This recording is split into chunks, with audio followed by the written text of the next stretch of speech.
All right. Good morning, everybody. Today is Wednesday, January 3rd, 2018. And this is Before the First Cup of Jules here on UCY.TV. Happy Wednesday, everyone. It is a crispy 10 degrees with a real feel of -7 here in upstate New York. So where do we leave off yesterday?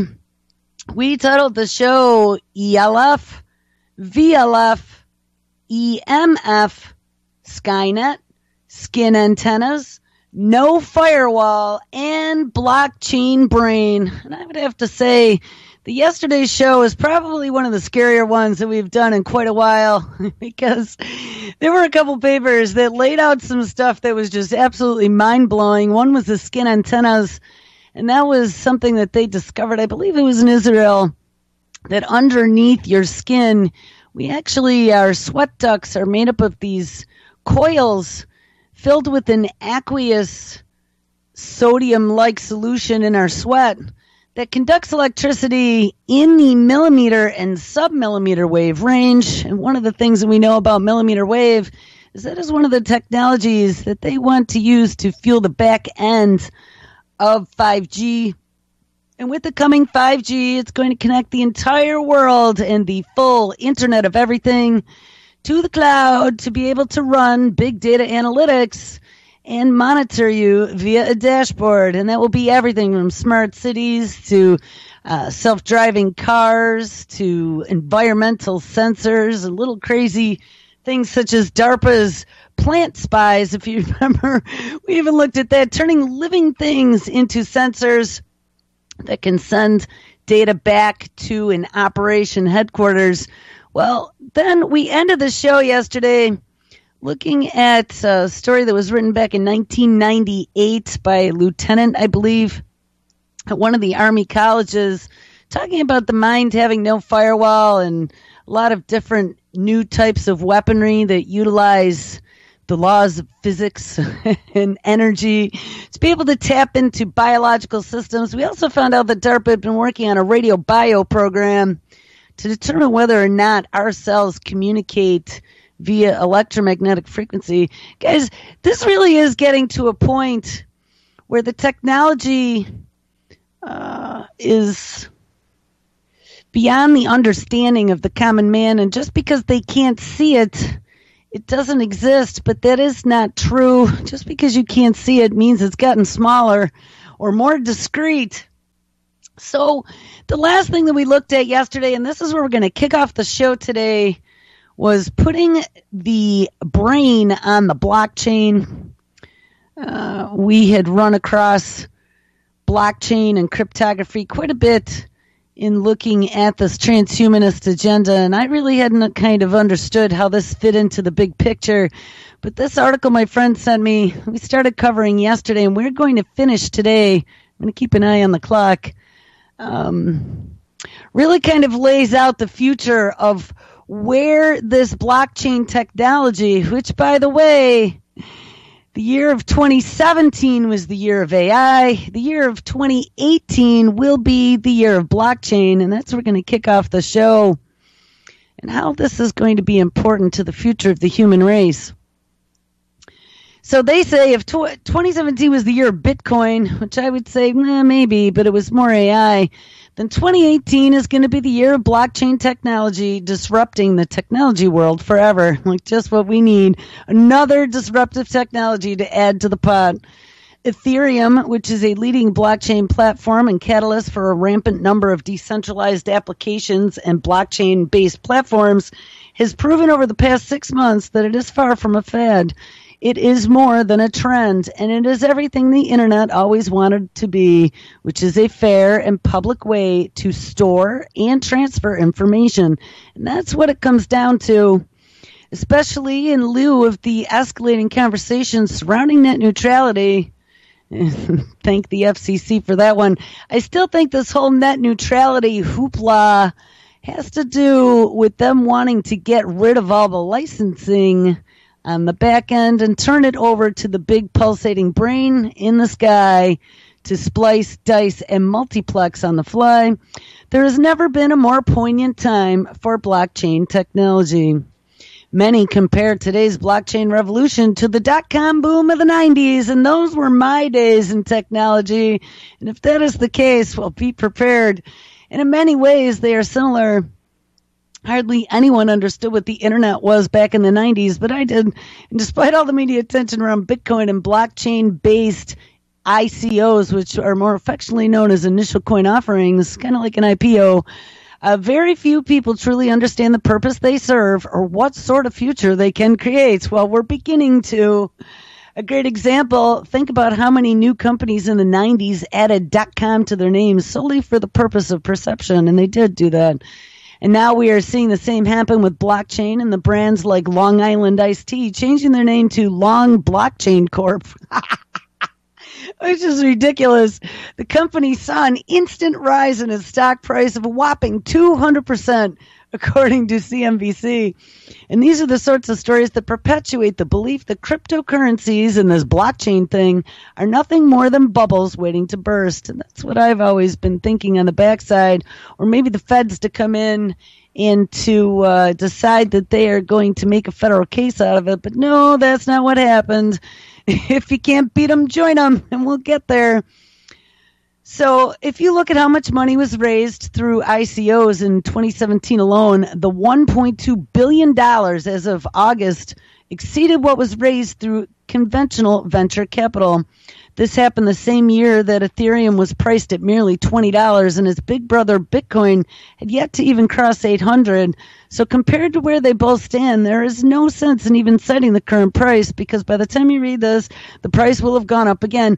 You know, that is what really concerns me about people buying into these digital currencies, is because if you remember a long time ago, we spent some time looking at digital IDs and countries such as India with their 1 or 2.1 billion people getting these digital IDs. And they wanted to also use it for government benefits.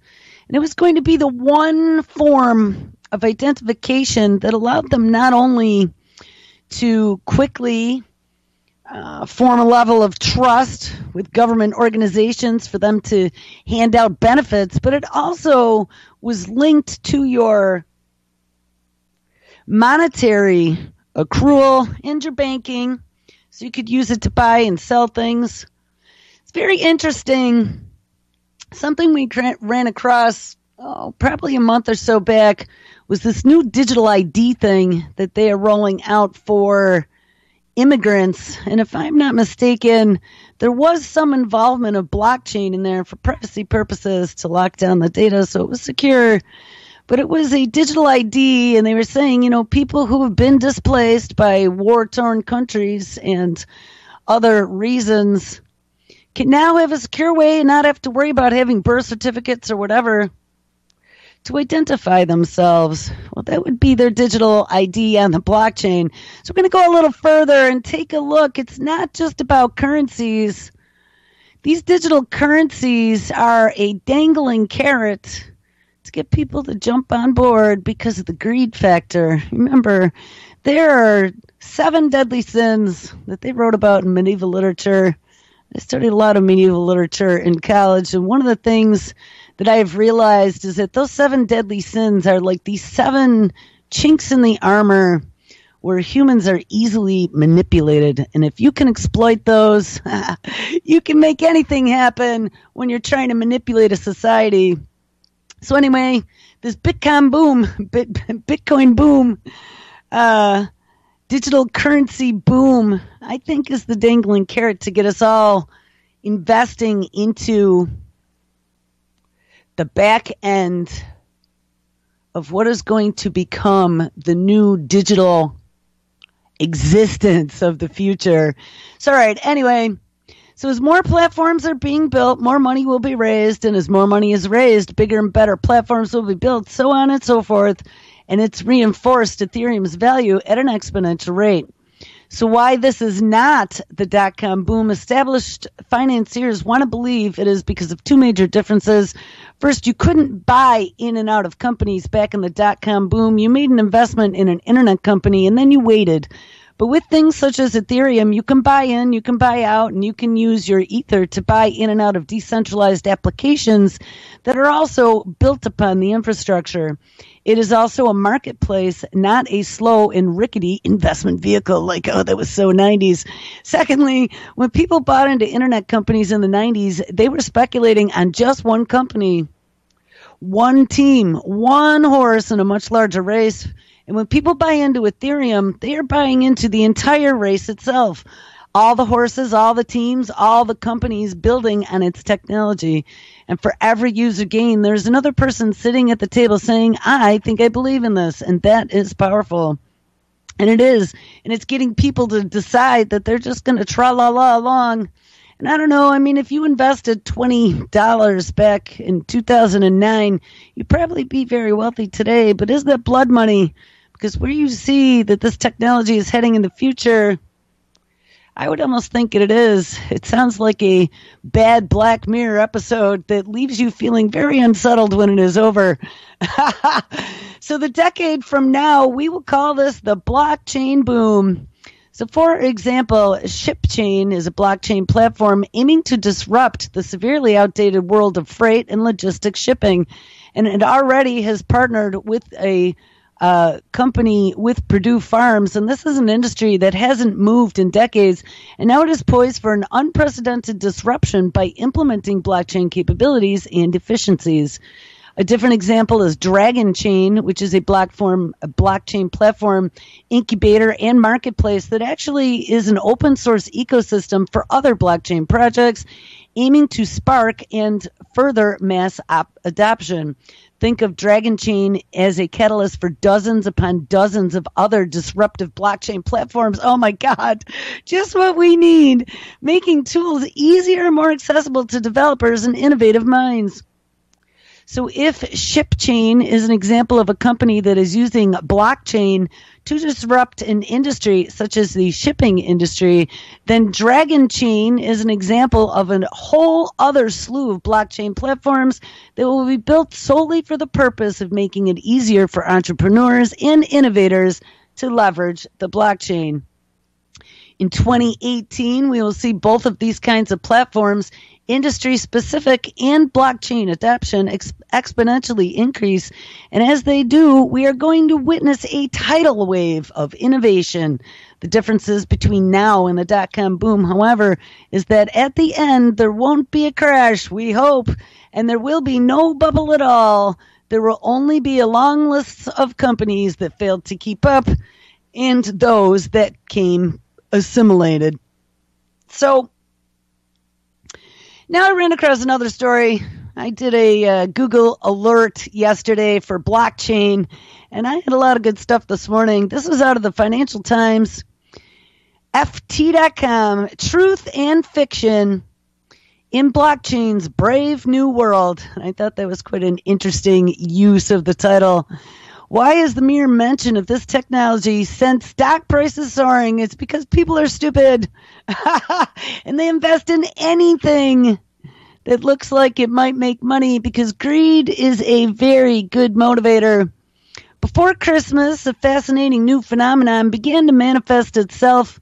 Companies, and this was published yesterday, companies previously not greatly valued by the stock market were finding that the simple addition of a word to their corporate identities could multiply their worth many times over, and that word was blockchain. Soft drink companies and obscure software firms alike are being transformed into potential tech juggernauts, or so their share performances would have us believe. However, the most interesting thing about all this is not that the stock market is easily dazzled by industry hype.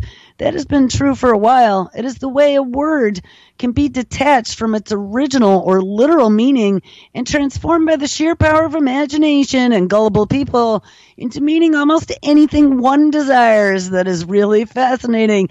And that's got to worry people, because this entire revolution is happening behind the curtain, and most people don't even realize or understand what it means or how deep this is going to go or what this is going to lead to, yet they are just pouring their money blindly into funding the technologies that cause this to grow at an exponential rate.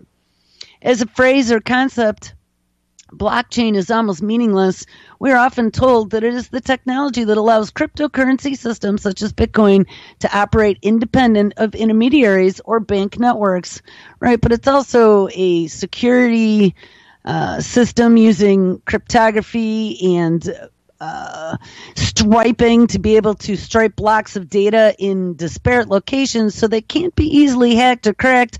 And there are lots of different owners of lots of different pieces of the data to make it almost impossible to change a piece of that data.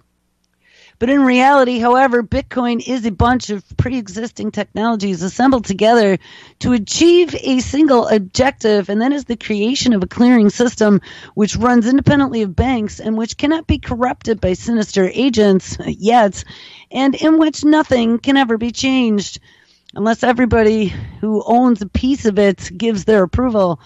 In terms of achieving that objective, the bundle has worked out reasonably well, though not perfectly.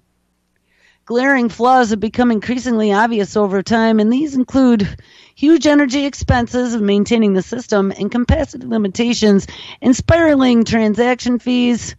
But one of the ways they're going to do this is to decentralize it across lots of different systems.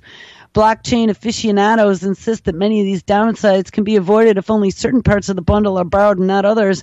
And there are no hard and fast rules about how many parts have to be borrowed for something still to constitute a blockchain.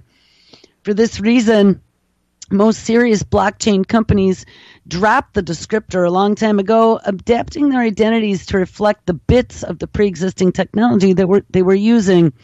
The result is that such terms such as distributed ledger technology, permissioned ledgers, or shared database technology have become synonymous with blockchain, even though the underlying technology can differ greatly. It is hard to understand why the mere mention of blockchain should be capable of sending stock prices soaring, but something else must be going on. Looking back at his novel, Brave New World, Aldous Huxley warned that the combined challenges over population and resource scarcity would eventually unleash forces pushing society back into a medieval state. The system, he suggested, would be predicted on hierarchy, overseen by an elite of social engineers whose objective would be to tie the lesser ranks to specific stations and roles in life, depriving them of liberty in the process. Yes, like by your defective genome that is connected to your personal profile that is stored in the national blockchain database. This system would differ in one significant way from the feudal systems of the past. We, the cogs in the system, would be conditioned to love our servitude to the point we would never think of challenging it. Or maybe we would be zippity-zapped by different frequencies beaming through the air that would change our chemicals to pleasurable and give us our dopamine dose every time we connect to the machine and live in our virtual worlds of fantasy where we could be anything we want. And according to Kurzweil, we could connect to the hive mind and be as intelligent or as sexy as we choose, he said. This would be achieved under the influence of badly chosen words applied without any understanding of their merely symbiotic character to experiences that have been selected and abstracted in the light of systems of erroneous ideas. Which is to say that if you associate abstract terms with positive connotations often enough, people will eventually interpret them as they see fit and not see them for what they really are. Keep telling a lie long enough, people tend to believe it. Perhaps that is what is really going on with blockchain. After all, while apologists still like to insist it is a liberating technology that can achieve magical solutions in all sorts of fields, it is just as likely to turn out to be a form of social engineering that ends up locking everyone into a highly regimented order that benefits none but the tiny elite. Ding, ding, ding, ding, ding, ding, ding. No wonder the stock prices of blockchain companies are up. I couldn't believe that actually was out there and that was published, but that is exactly what is happening. So now I decided it might be good to look at a few of the different technologies that are out there and how they work on the back end and why it is important and how this is going to cause them to roll out into all kinds of different verticals that we deal with on a daily basis. So this is a story out of Investopedia, investopedia.com, November 27th, 2017, Bitcoin versus Ethereum, driven by different purposes. So it isn't all just about coins. This is about transactions and secure transactions and storage of data and huge big data databases where they can bag and tag everything and connect it real time to the machine to make the Internet of Everything. And these next three stories will outline all of that. Ethereum has received a lot of attention since its announcement at the North American Bitcoin Conference in early 2014, and a natural consequence of its rising popularity has been the constant comparison to Bitcoin, which was the first virtual currency. It is important for investors to understand the similarities and the differences both between Bitcoin and Ethereum. Bitcoin, the first virtual currency, was born several years back and introduced a novel idea set out in a white paper by the mysterious Satoshi Nakamoto. Bitcoin offers the promise of low transaction fees, lower than traditional online payment mechanisms, and it is operated by a decentralized authority, unlike government-issued currencies. There are no physical bitcoins, only balances associated with public and private keys, and those would be encryption keys. Over these years, the acceptance of a concept of a virtual currency has increased among regulators and government bodies, and although it is an informally recognized medium of payment or a store of value, it has managed a niche for itself and continues to coexist in the financial system despite being regularly scrutinized and debated. Now let's talk about the blockchain. The attempts to understand Bitcoin more closely resulted in the discovery of blockchain, which is the technology that powers it. The blockchain is not just the hottest topic in the fintech world, but also a sought-after technology in many industries. A blockchain is a public ledger of all transactions in a given system that have ever been executed, and is constantly growing as completed blocks are added to it. So every transaction adds another block. These blocks are added to the blockchain in linear chronological order through cryptography, ensuring that they remain beyond the power of manipulators. The blockchain thus stands as a tamper-proof record of all transactions on the network, accessible to all participants. Think about this for a minute. The blockchain then offers a chance to work at lower costs with greater regulatory compliance, reduced risk, and enhanced efficiency. Now, I think back to the 80s with a game that we used to play called Tetris. And as the blocks dropped, you had to have the bouncing ball and boop, boop, boop, and bounce those blocks out of there before you got blocked in behind the wall. I think that's what this is. This blockchain is this concrete wall that they are bricking us behind. And once you're bricked behind that wall, every single cell in your body is going to be able to be monitored and put into the blockchain. There's going to be a digital representation of you. So blockchain technology is being used to create applications which are beyond just supporting a digital currency. Such applications are often referred to as Crypto 2.0, Blockchain 2.0, or even Bitcoin 2.0. Launched in 2015, Ethereum is the largest and most well-established open-ended decentralized software platform that enables smart contracts and distributed applications to be built and run without any downtime, fraud, control, or interference from a third party. Ethereum is not just a platform, but also a programming language running on a blockchain, helping developers to build and publish distributed applications. The potential applications of Ethereum are wide-ranging and run on its platform-specific cryptographic token called Ether. And in 2014, Ethereum launched a pre-sale for Ether, which received an overwhelming response. Ether is like a vehicle for moving around on the Ethereum platform, and it is sought by developers looking to run applications inside of the Ethereum. This is very similar in idea to the Singularity Net by Gortzel. Ether is used broadly for two purposes. It is traded as a digital currency exchange like other cryptocurrencies, and it is used inside Ethereum to run applications and even to monetize work. According to Ethereum, it can be used to, quote, codify, decentralize, secure, and trade just about anything else. One of the big projects around Ethereum is Microsoft's partnership with Consensus, which offers Ethereum blockchain as a service on Microsoft Azure, so enterprise clients and developers can have a single-click cloud-based blockchain developer environment. And that's actually pretty huge in the corporate world, I would imagine. So Bitcoin versus Ethereum. While both Bitcoin and Ethereum are powered by the principle of distributed ledgers and cryptography, they differ in two very different technical ways. For example, the programming language used in Ethereum is Turing complete, whereas Bitcoin is a stack-based language, so that's old school, where Ethereum is probably more AI-based.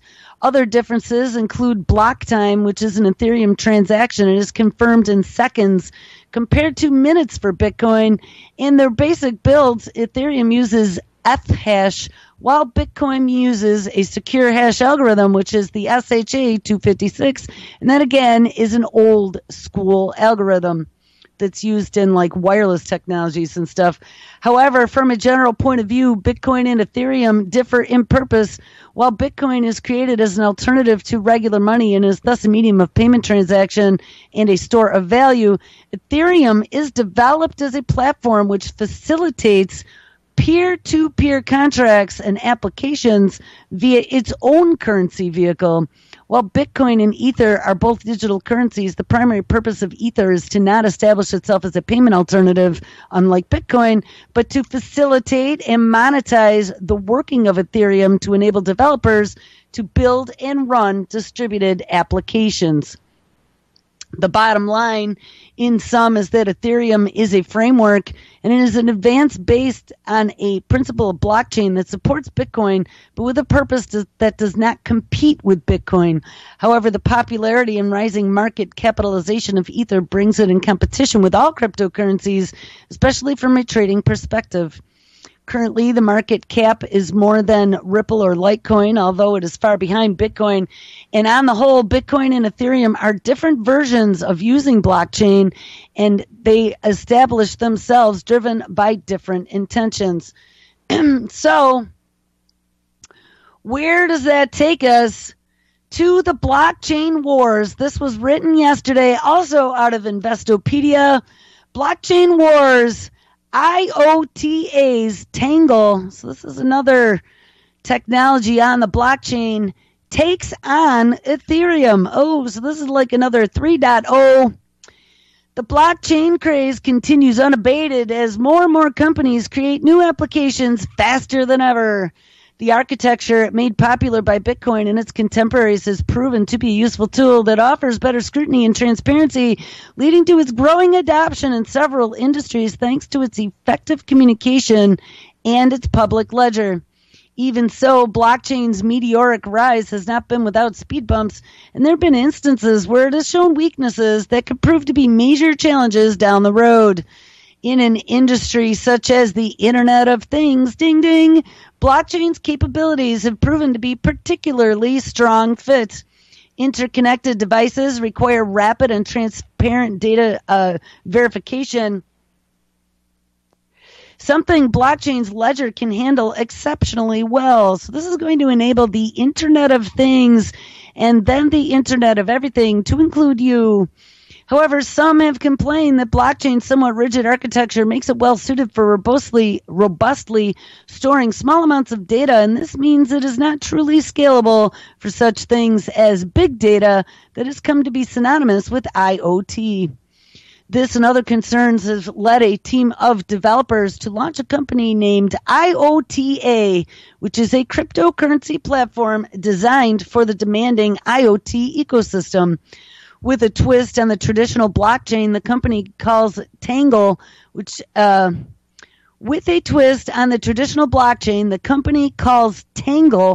and IoTA claims to provide zero-fee transactions, as well as a unique verification process that revolves around many scalability problems associated with Bitcoin. Tangle is attempting to position itself as a viable alternative to Ethereum blockchain, which is still the gold standard for most applications built on the architecture. But regardless, new Ethereum-based solutions for the IoT could render the discussion moot, offering a better way for Internet of Things to function. Storage versus streaming. One of the biggest points of contention between supporters of blockchain and Tangle is that the former's capacity for data storage. Internet of Things systems creates massive amounts of data to parse and store. So as you put these devices in your home, remember it is collecting anything it can about you and it is storing it somewhere. And most existing blockchains simply cannot handle the load. Indeed, the technology is meant to offer strong, secure storage for limited amounts of data. Detractors argue that this philosophy is incompatible with Internet of Things design and proffers that Tangle delivers a better solution thanks to its take on mining. With the IOTA, every transaction requires the user to verify two other random transactions, creating a Tangle ledger that reduces the need for mining and theoretically removes any fees. So you get the people on the network to do the work for you. This makes it a useful infrastructure for IoT devices that require micro and nano transactions to be communicated without raising overhead. In this sense, Tangle architecture does exhibit most notable advantages over blockchain. Transactions processing in blockchain means that much larger blocks of sizes and volumes will take significantly longer to process as they must be completely verified to be appended to the chain. For an IoT platform, that could represent prohibitive costs and a lack of functionality due to longer processing times. However, some blockchain-based applications could present a third option using Ethereum's blockchain, helping to resolve many of the issues with data storage. Streamer with an R, which is an application based on Ethereum, has designed a platform for IoT systems that uses live data streaming, ding, ding, ding, ding, ding, instead of storage. So let's get those constellations of satellites up in the air. Make sure we can stream real-time, 24/7, everything we are collecting about you. And in the development of the team's mind, storage in such technology is superfluous on an atomic level, as most devices require live data to make it possible to make decisions, as opposed to outdated information just a few seconds old. Moreover, Streamer proposes to create a marketplace that allows Internet of Things providers to monetize their live data streams on you and create a greater incentive for interconnectedness and participation in feeding the machine. The system even hosts a development environment designed to facilitate easy creation of Internet of Things applications. Are you getting the picture yet? Ethereum and Tangle, which reigns supreme? Well, on a deeper level, this IoT battle between Streamer and IOTA represents a broader clash of philosophies. On one hand, blockchain has proven to be a game-changing technology. Ethereum's smart contracts and architecture have led to a boom in the sector and the democratization of information. Ding! So they have democratized everything that is causing the crash. And that is the crash of our autonomy. On the other hand, we are becoming a big global society, whether we like it or not. On the other hand, Tangle offers to virtually remove the cost of transactions and solve the mining issues thanks to its verification methodology. IOTA also claims that its verification method removes many of the centralization problems that traditional mining creates, and that would be cost and overhead. Because there is no need for miners to process blocks of transactions, there is no motivation to centralize the verification process. However, Ethereum backers have countered that even with Tangle's supposedly superior design, they must still run on hardware that is not optimized for this type of process. Instead, verification could become bogged down due to the existing technology's puny binary architecture. And remember, we looked at binary versus quantum yesterday, leading to a longer processing time down the line. Moreover, solutions like Streamer render the data conversion moot as they remove the burden of data storage from the blockchain by streaming in real time and monetizing the process. And instead of handling massive amounts of data that can crash the network, live streaming data offers an immediate solution for Internet of Things and reduces the overall chain's operational load. More importantly, however, is that the existing ecosystem is already geared toward existing platforms such as Ethereum, and by creating applications that fit into the wider environment, developers can reduce the development costs and the compatibility issues. So, the potential on blockchain is stated to be limitless. Blockchain technology provides accurate information and data that has been verified by multiple people before it is entered into a block. It is publicly available and it cannot be changed, and it is far more accurate than information and data that is provided in verified platforms, which can be rife with errors and incompleteness. Blockchain provides the most reliable source of information and knowledge that can be used by retailers, governments, businesses, financial institutions, nonprofits, healthcare, and educational organizations, as well as by scientific researchers and more to make the most informed decisions. So then I ran across something this morning by Holland and Knight, which appears to be a law firm. I'm not exactly sure from where, but I have their website, Holland and Knight, the hklaw.com. This was a story from yesterday titled 2018 NDAA Analysis. And we haven't heard about the National Defense Authorization Act in quite a long time. Signals toward the federal government's growing interest in blockchain technology. And that caught my attention. This is the 7th blog post in a series analyzing the current draft of the 2018 National Defense Authorization Act as signed into law December 12th, 2017. Stay tuned for more blog posts covering additional topics in the near future from Holland and Knight's Government Contracts team. The term blockchain remains a mystery to many, but its potential is extremely intriguing, particularly as applied to the government's contracting industry.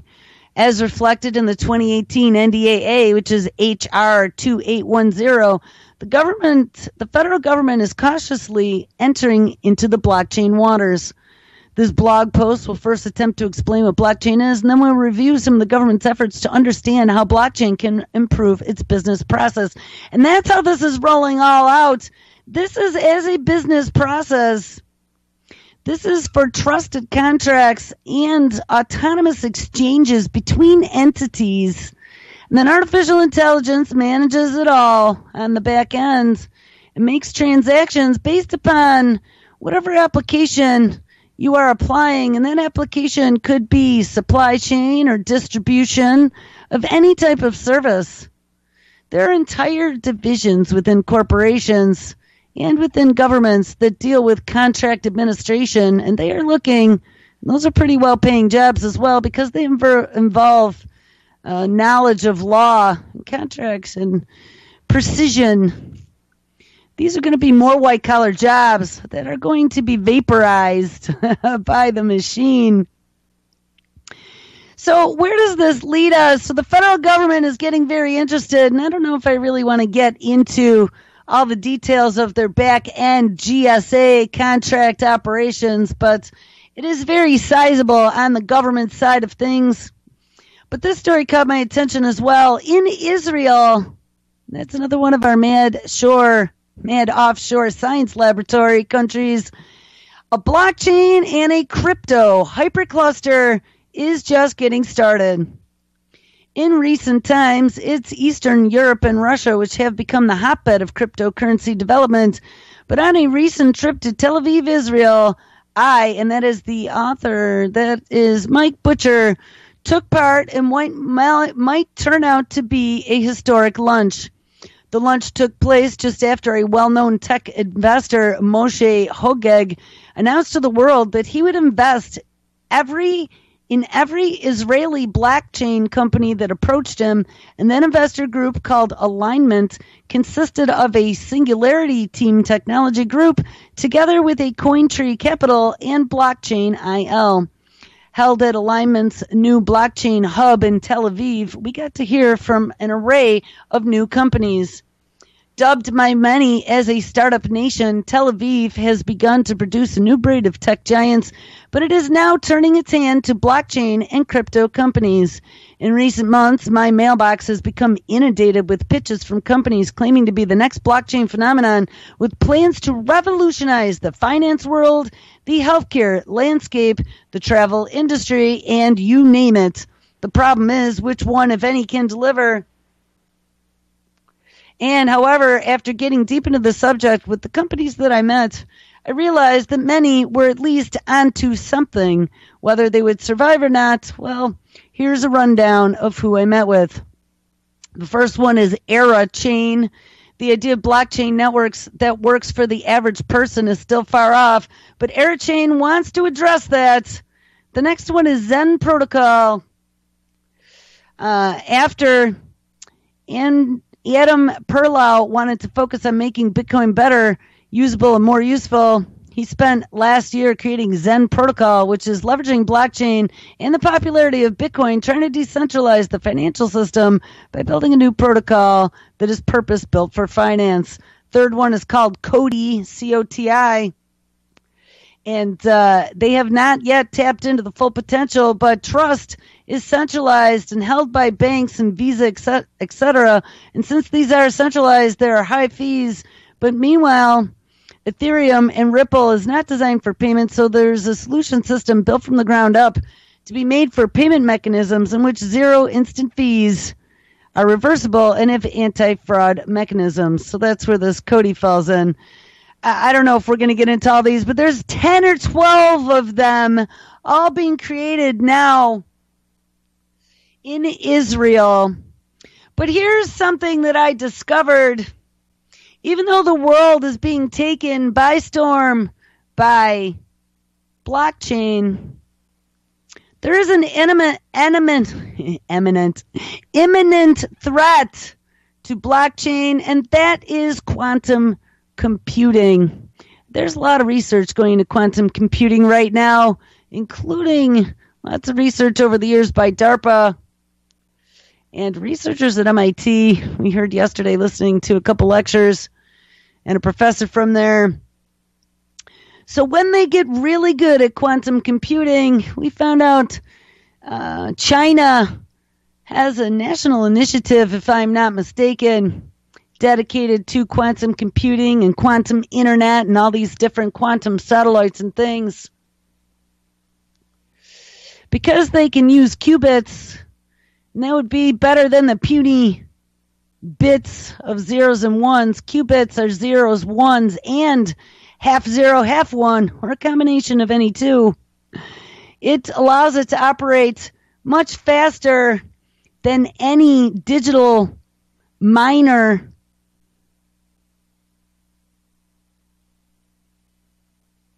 on the blockchain, and will it allow it to crack the keys? Because that is the worry. They can generate keys faster and try to crack it. So as we have governments developing quantum computing in the future, and all these technologies across the board, including healthcare, are going to be on the blockchain because it is a contract. You know, we got those pesky HIPAA laws. We got to find a way to get all your data out there somewhere in a format that can be accessed as big data. Don't doubt that your information won't be able to be accessed by the all-seeing, all-knowing machine. So I don't want to run out of time, and I'm already getting there, but we got about 10 minutes or so. I started a story at the end of the show. It was a paper titled Blockchain Thinking, the Brain as a Decentralized Autonomous Organization. And I just started getting into the definition of thinking. Thinking has always been intuitively conceived as computational, And it is just that now perhaps blockchains provide the additional functionality required to better realize these ideas. A fundamental definition could be that thinking is a situation where there are inputs which are processed and turned into outputs. And in fact, many reality processes have this underlying structure of an input processed output, including operations as diverse as manufacturing and political elections. Yeah, what are they calling reality now? Reality processes, because we're all going to become part of this machine. For the context of blockchain thinking, the definition can be qualified to situations that involve thinking, cognition, mental processing, and understanding in ways that are not exclusively limited to humans. Inputs including both data from outside the system like sensory data and data retrieved from inside the system like memory. These inputs are brought into a specific location for processing. Remember, we were talking about these internal and external inputs when we were talking about ELF frequencies yesterday and the different frequencies that the brain operates upon. I think that was the delta frequency that, or maybe it was the alpha that changed when you had different foci from internal to external sensory perceptions and thoughts. Inputs are brought into the specific location for processing and processed where they are stored, and the outputs might be taking an action, storing something back into memory, conducting a transaction, or making a note or a trigger for some future action. Blockchains might be used to work with digital mind files. And we talked about digital mind files yesterday. Yes, those would be uploads of full human mind files in the future. And their current prototypes would be the digital identities of things such as Facebook and LinkedIn profiles through their asset management, property registration, and access control features. There could be personal thinking chains as a life logging storage and backup mechanism, such as seen in one of the episodes of Black Mirror. I hate to mention that series all the time, but you know, a lot of listeners had left me messages over the years saying, you got to watch Black Mirror, you got to watch Black Mirror. And I finally get a chance to watch some episodes. There are a few on YouTube, but most of them are out on Netflix, I believe. And I have to say that some of the technologies that we talk about on this show are played out in theatrical science fiction in the series of Black Mirror. And one of them was life logging storage and backup. So once you died, they could kind of replicate almost a virtual persona of you. So there would be personal thinking chains as a life logging storage and backup mechanism. And the concept is a blockchain technology plus an in vivo personal connectome, quote unquote, to encode all of a person's thinking and make it useful in a standardized compressed data format. The data could be captured via a quantified self-tracking device, wearable, or intracortical recording, a consumer EEG, a brain-computer interface, a cognitive nanobot, or other methodology. That kind of ties really nicely into probably the last 5 or 6 years of this show as to how all of this is going to fit together with blockchain, except they're going to use all those devices and those consumer interactions with the machine and connecting ourselves to the Internet of Everything to recreate you on the blockchain through a digital mind file. Through the transactional logging of this data, the basics for thinking could be instantiated in a blockchain, which is really all of an individual's subjective experiences, possibly eventually their consciousnesses, which could allow consciousnesses to be more precisely defined. Once on the blockchain, the variety of components could be administered and transacted, meaning engaged, for example, in the case of a post-stroke memory restoration. Yeah, I'm going to step up for that one here. We're going to re-upload you after your stroke damaged your memory. There has not yet been a very good health data commons model with the appropriate privacy and reward system for the public sharing of personal health data and quantified self-tracking data, and likewise mental performance data. But don't worry about it because it is coming. Blockchains might provide exactly such a structure for creating a secure, remunerated, owner information controlled health data commons. And at the individual level of personalized medicine, remember, personal health is big data problems that need effective universal orchestration, security, and access mechanisms like a blockchain technology. At the societal level, the argument for blockchain technology is even stronger. Medical research needs access to big health data for discovery too. And if they get your data, they will get it for free. That's like the All of Us program to donate your genomic data for research to make them bazillions of dollars in big pharma. And the promise of the machine learning revolution has thus far not been realized in the context of health because of those pesky HIPAA regulations and because data is still siloed away, and that is locked away in private data stores and in any case digitally inoperable, yet there is not an effective health XML feed. Blockchains could then be employed as an effective, secure, large-scale data management mechanism to coordinate the information of millions and billions of individuals. Now, guys, as I'm reading this, I'm getting echoes back to Thomas Wheeler giving his speech to, I don't even know, I think it was a federal speech in regards to why the FCC and everyone else in Congress needed to embrace the 5G rollout nationwide to keep us at the front of the line, to get us ahead for this full coming onslaught of being able to utilize connectivity to make bazillions of dollars on information that can be garnered. Personal connectome files, like personal genome files and electronic medical records, could be registered and orchestrated via blockchains. A personal connectome file is your own MindFile, the anatomical and functioning map of your own brain, and it is hoped that in the future that connectomes might make it possible to share not just quantitative information about brain state, but also qualitative experience like sentiment, affect, and valence, and what it is really like to be you in that moment. This could finally be the answer to the subjective experience questions, such as whether I see red the way you do, or whether it is like what it is like to be a bat.